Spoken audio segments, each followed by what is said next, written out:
Salut les potos, c'est Marco. Petit débrief sur le diff central pour les Arma. Arma 4S, 3S, Mega, tout ce qui est 4x4. En dessous des 1/8, bon, même si celle-là c'est soi-disant une 1/8. Et on va en profiter pour reparler un petit peu de cette machine aussi vite fait, en même temps. Bon, il n'y a pas grand-chose à redire, hein. On va déjà voir l'installation, chaque chose en son temps. Donc, hop, on va enlever cette carrosserie, qui est très bien au passage. Alors, je voulais vous faire le montage en vidéo, puis après je me suis lancé tout seul, et puis il n'y avait rien d'extraordinaire. Une fois que j'ai monté, j'ai fait bon, allez. Vu ce qu'il y a à dire dessus. Alors, comment ça s'est passé? Du coup, déjà en parlant du diff en lui-même, je l'ai ouvert. C'est huilé, mais il n'y a pas la quantité qu'il faut. J'ai remis encore de la 2 millions, j'en mets partout en ce moment. Et la diff centrale. Il faudrait que je tienne en même temps, mais on est dur, mais on est bien. Franchement, on sent encore bien le diff. Alors ça, il suffit de l'assembler. Cette partie haute n'est pas mise, hein. Ça se met à la fin. On va pas s'amuser comme les autres à lever, à déclipser. Non, on a 2 vis, on l'enlève. Voilà. Donc vous venez ici encastrer ce truc avec le diff dedans. J'ai dû forcer un petit peu, rentrer un petit peu, ressortir, rentrer un peu plus, ressortir. Vous avez capté le truc, hein. Petit à petit, ça s'élargit, on finit par bien rentrer dedans. Gardez vos titres de côté, s'il vous plaît. C'est comme ça. Au final, maintenant, ça rentre, ça sort bien. Et en fait, vous le faites rentrer jusqu'à ce que vous ayez les trous ici en face. Alors là, on les voit, c'est bien plat, mais j'ai fraisé avec un embout de perceuse, hein, j'avais rien d'autre. Dans le pire des cas, j'aurais même pris un cutter, j'aurais pris ce qu'il fallait, j'aurais réussi à le faire. Et là, on est bien au ras, ça dépasse pas du tout. C'est la seule modif que vous aurez à faire. Désolé pour le focus. Mais c'est vraiment la seule modif. Voilà. Comment j'ai dit déjà? Allez-y. Fraiser. Fraiser ces 2 vis un peu plus. Parce qu'en fait, sur ce châssis, on a les trous. Mais normalement, on devrait avoir un trou déjà fraisé, exprès pour ces trucs, avec une petite protection. Là, c'est une adaptation. Mais ils sont déjà prévus au bon endroit. Donc, une fois que vous êtes reculé assez, vous le vissez, puis il n'y a plus qu'à mettre le reste, hein. Donc le truc au milieu qui sert de cale, d'ailleurs il s'enlève facilement une fois qu'on enlève la vis en dessous. Une fois que vous avez fait ça, vous avez mis vos 2 vis, bon vous avez fraisé avant, vous avez mis vos vis, hop, décalez ça par-dessus, c'est fini, basta. C'est fini. Pour moi ça l'était pas, parce que mon Vario au départ il allait entre deux, là vu que je suis, comment dire, je suis plus reculé, ça passe plus. Donc là, le Vario, il est mis, j'espère qu'il va tenir. Je crois pas trop, mais bon, on trouvera bien une solution. Parce qu'en plus, cette boîte radio, on peut pas l'enlever. Ça fait partie du support et tout. Bien, faut couper, je sais pas comment, mais non. J'ai dû aussi enlever la cale devant, qui est vissée. J'ai remis une mousse à la place pour la lipo. Parce que vous voyez, là, à l'arrière, avant, je venais ici. Maintenant, avec ça, il est beaucoup plus grand.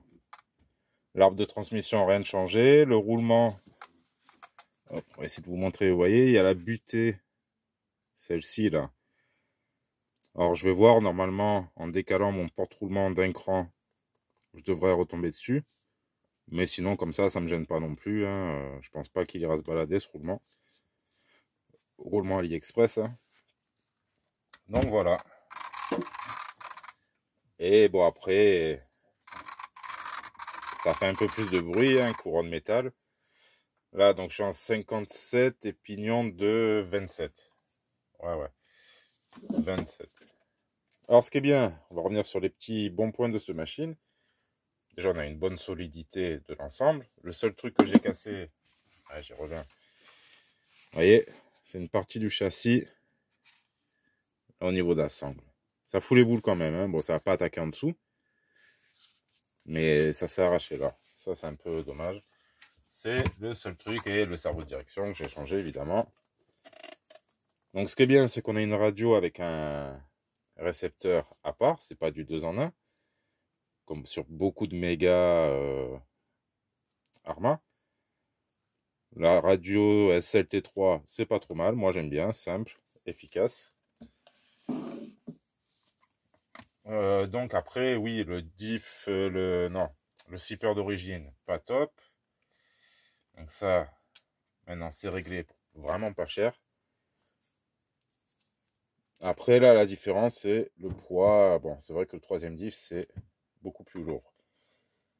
Qu'est-ce qu'il y a à dire d'autre sur cette machine? Ben, oui, la taille des pneus qui est un peu exclusive. Et surtout, les graviers qui ont tendance à passer là-dedans ou par ici pour aller vous bloquer le cerveau.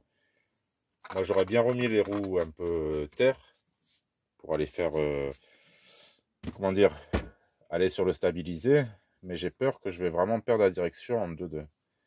Parce que vraiment, ça y va, ça rentre comme un aspirateur. 1, 2, 3, 4. Allez, je vous fais un petit peu écouter le bruit. Pas trop fort, les voisins. Et on entend mieux quand même. Hein.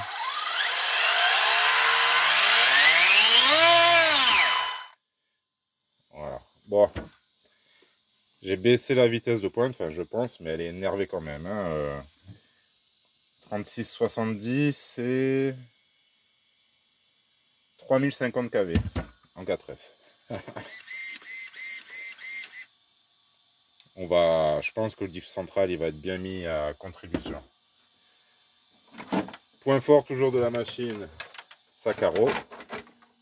Petit clin d'œil à Cactus RC qui m'a offert gracieusement ces, comment dire, ces cordons en câble. Ça c'est vraiment top parce qu'ils sont vachement durs à retirer, les clips là-dessus. Avec ça il n'y a plus de soucis. Et voilà, bonne carrosserie, elle tient vraiment bien. Bon, la peinture s'enlève dans les passages de roues. C'est un peu chiant à mettre du scotch, donc ça restera comme ça. Sinon, dans l'ensemble, c'est assez sympathique. Moi, j'aime bien. Maintenant, reste à voir ce que ça va donner, ce diff. Voilà, c'est beau en infraction. Franchement, même la version méga, je trouve qu'ils l'ont réussi. Mais vraiment bien. Est-ce que je peux partir tout doucement? Non. Elle est quand même vachement énervée.